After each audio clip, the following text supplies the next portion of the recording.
It is known as the cradle of Chinese civilization. It is also landlocked.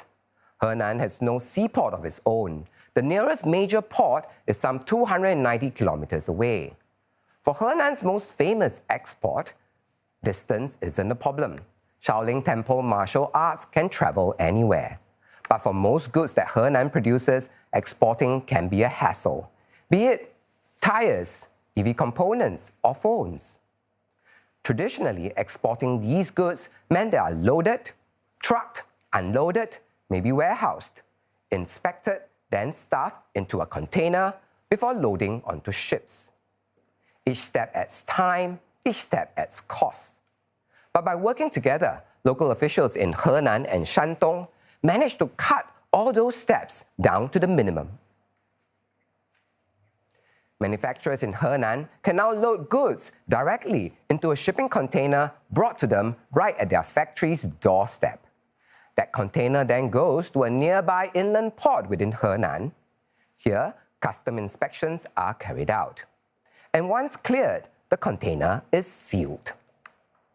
From there, the sealed container is loaded into a train bound for the Shandong coast to a major port like Qingdao. The containers are transported for hundreds of kilometers.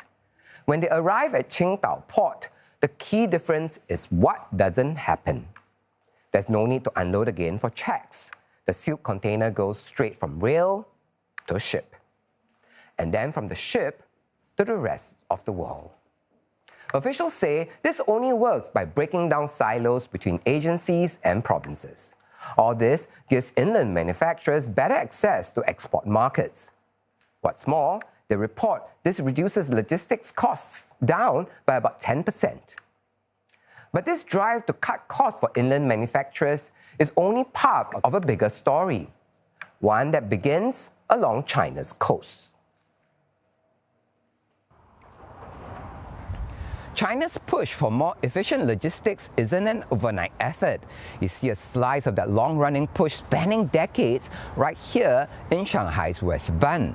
This area is now a riverside park, but behind me, those cranes are a reminder of what this place used to be. Part of Shanghai's working waterfront for bulk cargo along the Huangpu River.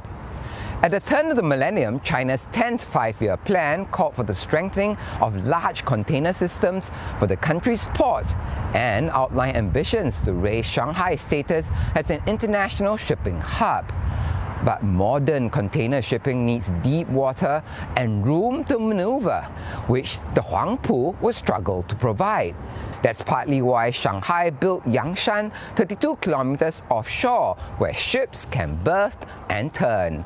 That enabled Shanghai to remain the world's busiest container port for 16 consecutive years. While Shanghai's ports didn't create China's export boom, it helped make it possible at scale, but allowing raw materials to come in and finished products to go out more efficiently. So these quiet cranes serve as a reminder that China's competitiveness isn't only about what it makes, but also about how efficiently it can move them out to the world. Tan Yuguan, CNA, Shanghai.